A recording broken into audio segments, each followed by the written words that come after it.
Bonjour et bienvenue dans le studio. On se retrouve cette semaine devant un PC, mais ce PC ce n'est pas n'importe lequel puisque c'est celui qui en 1997 m'a fait abandonner l'Amiga. Donc pour le décrire rapidement, c'est un Pentium MMX qui à l'origine était en 166 MHz. Mais je pense qu'on va découvrir la machine parce que il ne marche plus très bien. Hein. Ces dernières années, il y a même plus que ça. Je l'ai beaucoup amélioré parce que j'ai toujours adoré mon premier PC que j'ai vraiment utilisé. J'en avais un autre avant celui-là puisque j'avais un 486 VLB, mais le 486 VLB, je l'utilisais pour vraiment quelques jeux et j'avais gardé mon Amiga 1200 et c'est vraiment ce MMX qui m'a fait lâcher l'Amiga à l'époque. Donc, ce MMX, je l'ai beaucoup amélioré, comme je disais, mais il ne fonctionne pas très très bien. Il commence à avoir des problèmes. Je pense qu'il y a des faux contacts et des choses comme ça. Si l'écran scintille, c'est parce que j'ai encore pas trouvé comment régler pour capturer un écran à cette fréquence-là, mais je vais y arriver. Donc, on va s'approcher de la machine pour regarder de plus près. Et je pense qu'ensuite, on va la démonter. Il n'y a pas de panne vraiment, mais je pense qu'il y a des faux contacts et ça permettra de découvrir tout ce que j'ai mis à l'intérieur. Donc, allons-y. Alors, ce PC, comme on peut le voir, il est sous un Windows 98. Donc, c'est même un Windows 98 SE. C'est l'OS avec lequel j'ai abandonné cette machine quand je l'ai remplacée. J'ai eu cette machine quand même de 1997 à 2001. Donc, il a connu Windows 95 au départ, puis 95 OSR2, puis 98, les bêtas de 98, avant de se mettre sous la version finale de 98, puis seconde édition. Avant que je l'abandonne et que je passe à la machine après. Donc c'était un 166 MMX de base. Je l'ai acheté à Paris cette machine. Je suis monté à Paris, je l'ai acheté rue Montgalais. Il est monté qu'avec ce qu'on appelle maintenant des pièces grises, mais à l'époque c'était des pièces de bonne qualité. Pour preuve, 97 à maintenant, il s'est écoulé quand même beaucoup d'années et il fonctionne encore. Si je l'ouvre, il y a beaucoup de matériel qui n'est pas de l'époque. Je l'ai rajouté, le Creative Live et puis le Creative DVD. J'avais pas ça à l'époque. J'avais un lecteur de CD 4X que j'avais sur mon Amiga 1200 que j'avais retransféré sur le PC. Et par contre, j'avais déjà le disque dur dans un caddie pour pouvoir l'enlever. Et on voit d'ailleurs le MMX Intel Inside en bas. Donc ce PC, je l'ai tout acheté à Paris en pièces avec un de mes premiers salaires avant d'être majeur pour avoir travaillé tout un été. Et donc la tour est d'époque, c'est une tour AT. À l'intérieur, il y a une carte mère TX97. Voilà à peu près pour l'explication de cette machine. Bon, je l'ai beaucoup fait évoluer depuis, donc maintenant il n'est plus avec un MMX 166, il est en 233 MMX parce que j'ai remplacé le processeur depuis pour avoir un petit peu plus de performance, mais c'est pas ce qui change en majorité la machine. Donc, il est démarré, mais si je regarde le gestionnaire de périphériques,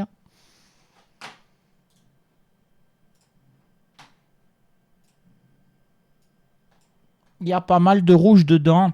J'ai été obligé de désactiver la carte réseau parce qu'il ne démarre plus avec la carte réseau. J'ai ma carte SCSI. C'est pas le modèle que j'avais à l'époque, mais qui ne fonctionne plus. Donc il y a il y a de la révision à faire. Et en plus, j'ai une carte que je vais vous faire découvrir qui me pose quelques petits soucis également. Donc, je vais déplacer un tout petit peu tout ça parce que la tour est très très très imposante. Et je vais faire sauter le capot, mais on va découvrir l'intérieur. Une fois cette tour imposante ouverte, je me rends compte qu'on ne voit pas grand-chose et que j'ai fait mon office quand même, il y a pas mal d'années, puisque en fait, de cartes originelles dans la machine, je crois qu'il n'en reste qu'une. Donc, ce que je vais faire, c'est que je vais commencer probablement à marquer où sont les cartes, parce que c'est pas si plug and play que ça, ces anciennes machines. Je vais enlever les câbles et je vais changer la caméra de position. On verra peut-être mieux tout ça. Et je me demandais pourquoi ma carte SCSI était en erreur, mais je crois que j'ai la réponse. Je l'ai enlevée, la carte SCSI. Donc voilà pourquoi elle est en erreur. Donc, mais reste que j'ai encore des problèmes avec ma carte réseau et que de toute façon, je sais que cette machine ne marche pas super. Donc je vous reprends tout de suite dans une autre configuration. Avant de démonter les cartes, il va falloir que j'enlève quelques fils derrière, et c'est bien la particularité de cette machine telle que je l'ai montée ces dernières années. C'est comme vous le voyez, l'écran est branché sur une carte qui ressort et branché sur une autre, qui ressort encore une fois et est branché sur une troisième. Donc vous vous doutez déjà qu'il y a une 3DFX dedans, mais il y a une autre carte en plus de la 3DFX. Donc je vais débrancher ces câbles et on va sortir les cartes une à une de la machine. Alors sortons ces cartes. Alors pour commencer, j'ai une carte réseau dedans que j'ai rajoutée récemment, quoique de ces dernières années, on va dire. J'ai changé celle qui était de base, qui était une NE2000 que j'avais achetée à l'époque, qui était aussi une 3 sorties. Je l'ai remplacée par une Etherlink 3 qui est quand même le pilote un peu mieux, d'une 3Com, donc une carte comme on en a connu énormément à l'époque. C'est une carte 10 mégabits en ISA. Ensuite, la suivante, c'est une carte qu'on va voir fonctionner. C'est ma Voodoo 3DFX que j'ai acheté à l'époque pour mettre dans la machine. Je me demande à quel point d'ailleurs les condensateurs sont encore bons sur cette carte, mais bon, ça semble pas déconner. Donc je sais pas pourquoi il y a de la colle dessus. Bon, il devait y avoir quelque chose à un moment pour la refroidir. C'est vrai que cette carte elle a tendance à chauffer, mais on la verra en fonctionnement une fois que la machine sera remise en marche.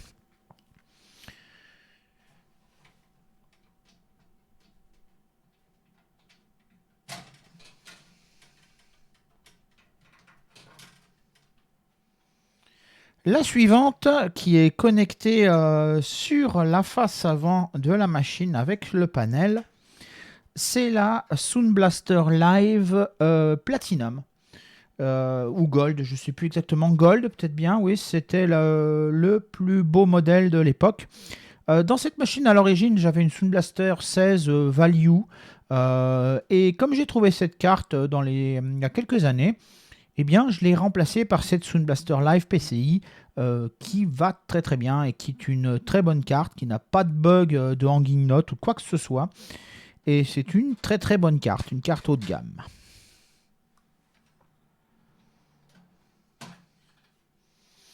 Ensuite, ça c'est la carte mystère. C'est la carte, c'est pareil, c'est une carte que j'avais pas à l'époque, que j'ai récupérée il y a pas mal d'années de ça.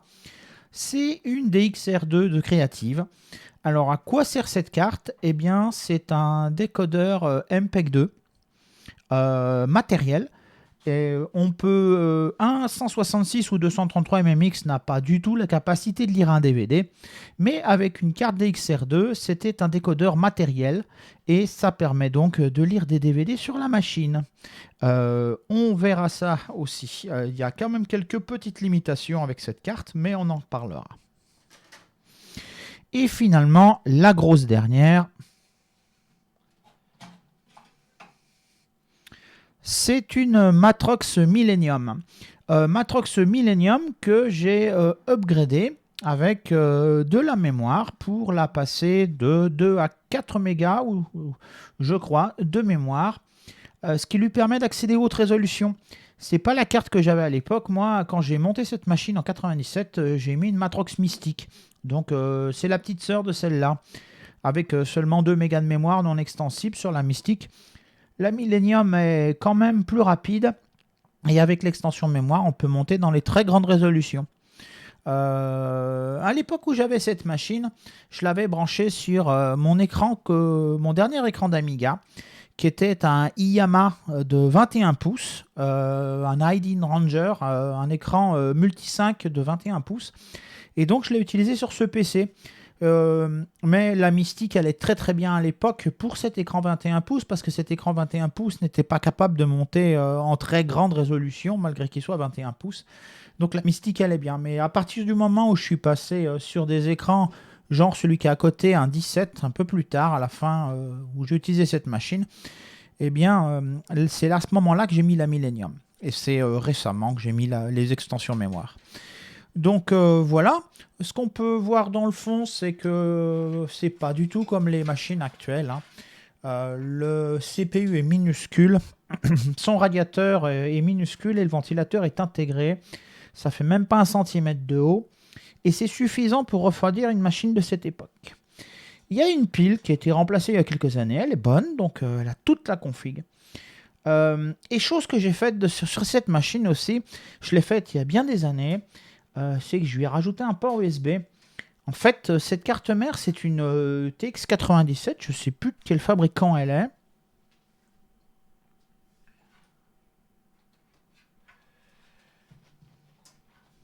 Elle a un BIOS hardware et elle avait des pins pour un port USB. Ben, en utilisant un bracket de PC plus récent et en refaisant le pin-out, j'ai mis l'USB sur cette machine.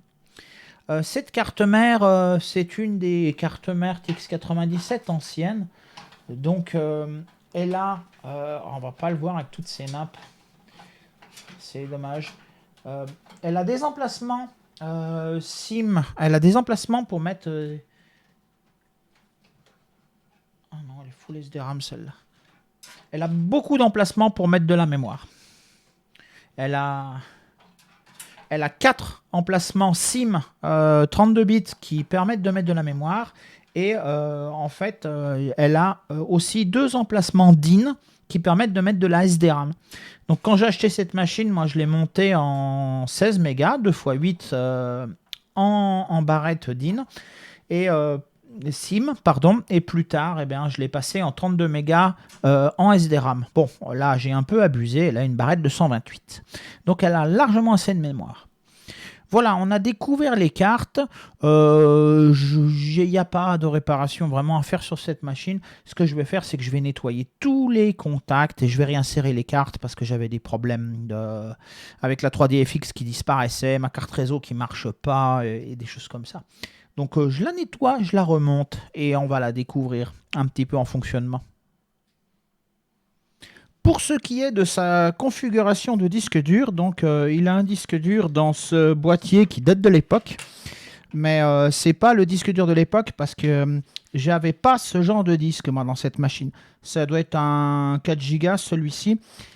Moi j'avais un 4 Go que j'ai acheté en 97, mais c'était un Bigfoot. Un Seagate Bigfoot, donc de 4 Go, c'est un disque de 5 1/4 qui fait toute la largeur et qui est pas beaucoup plus épais que la moitié d'un périphérique 5 1/4. Et c'est un disque qui est, ma foi, très lent, mais qui avait une grande capacité. Et ce caddie, je l'utilisais pour mettre les disques durs des copains dans ma machine pour récupérer des fichiers. Parce que bon, j'avais une carte SCSI et j'avais un graveur de CD. Donc je faisais des gravures principalement beaucoup avec cette machine. Et c'est à ça que servait ce caddie, à récupérer les disques des autres. Mais maintenant, j'utilise le disque dur dans ce caddie, comme ça je peux le sortir facilement. Une fois nettoyée, la machine est redémarrée et semble, ma foi, bien fonctionnelle. Elle a démarré sans souci, sans Windows 98. Et j'ai aussi changé la résolution de l'écran en 800-600 pour 2 raisons. La première est que vous voyez mieux l'écran. Et la deuxième, c'est le premier test qu'on va faire avec cette machine. C'est utiliser la carte créative DXR2, là, celle qui permet de lire des DVD. Donc j'ai sorti un DVD et on va essayer de le passer sur la machine. Mais la carte, eh bien, elle est configurée pour ne marcher. En fait, elle réimprime par-dessus l'écran. Et il faut que celui-ci soit en 800-600, sinon ça ne marche pas. Ça fait un écran complètement décalé si on est en 1024 par exemple. Et donc voilà, c'est pour ça, pour la première raison pour laquelle je l'ai passé en 800-600.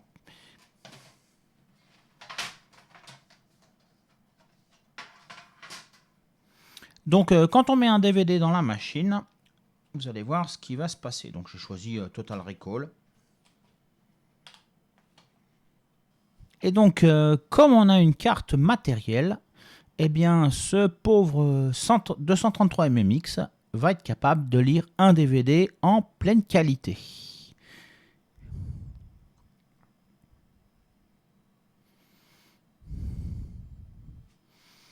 Bon, bien sûr, le disclaimer habituel.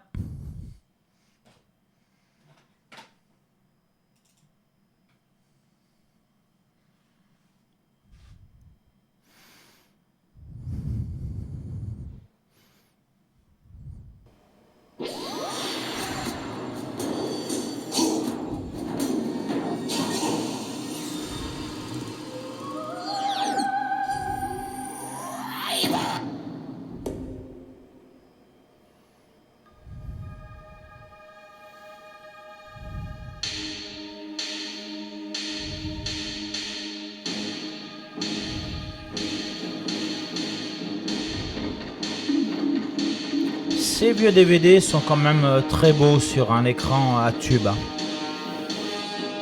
qui se satisfait bien mieux des résolutions des DVD que les écrans actuels.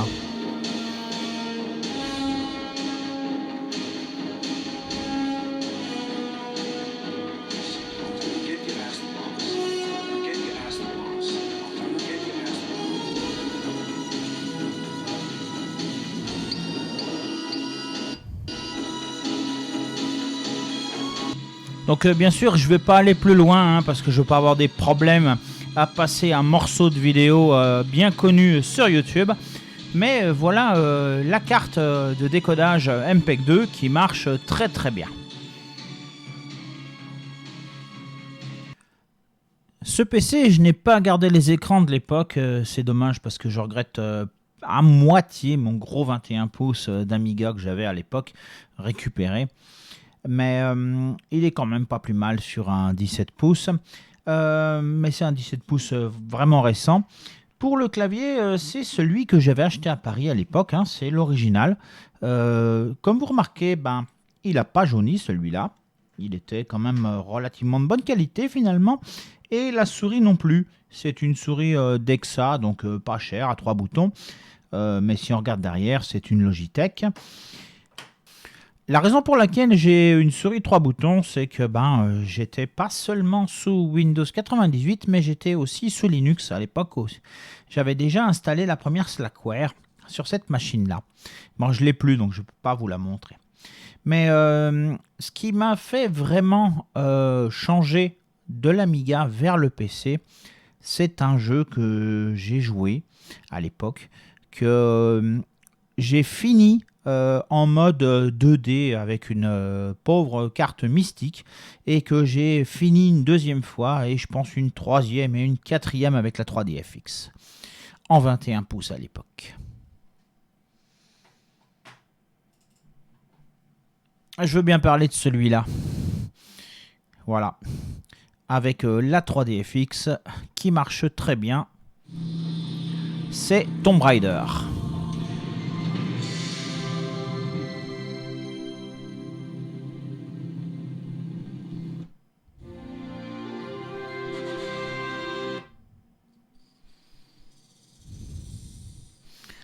C'est vraiment le jeu sur lequel j'ai accroché sur PC et qui m'a fait comprendre que le PC était quand même devenu supérieur à l'Amiga vraiment sur tous les points.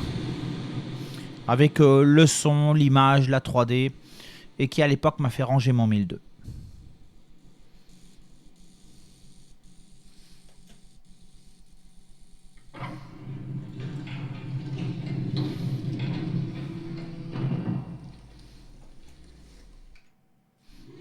On va passer un petit peu. Donc c'est un jeu que vous connaissez tous. Je sais pas si je me souviens parfaitement des touches par contre.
Voilà, il fait tout noir. Et on entre dans le jeu.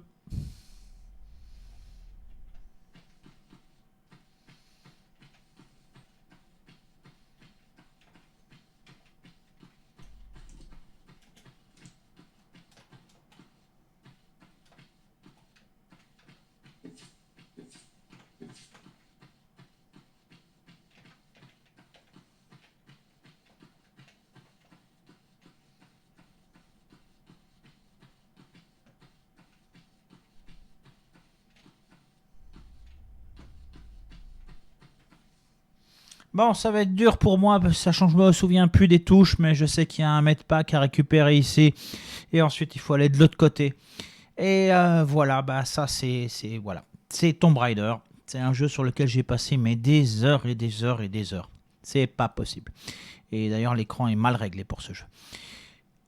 Mais on va passer à la suite.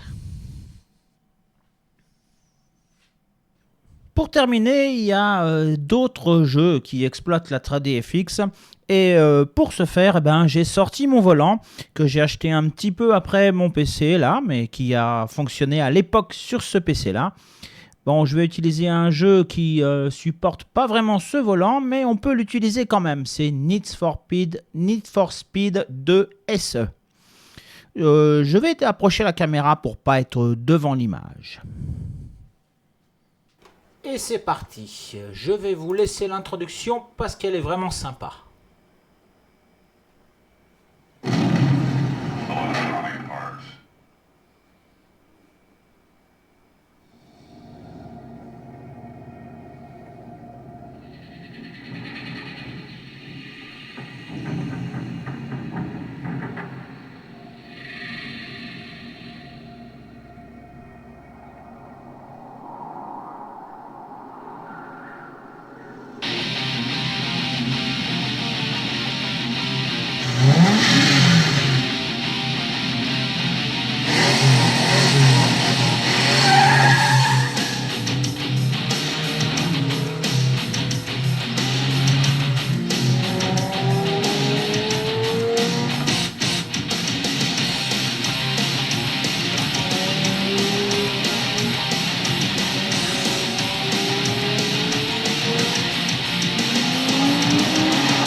Alors on va lancer directement la course.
Donc voilà, ça c'était Need for Speed.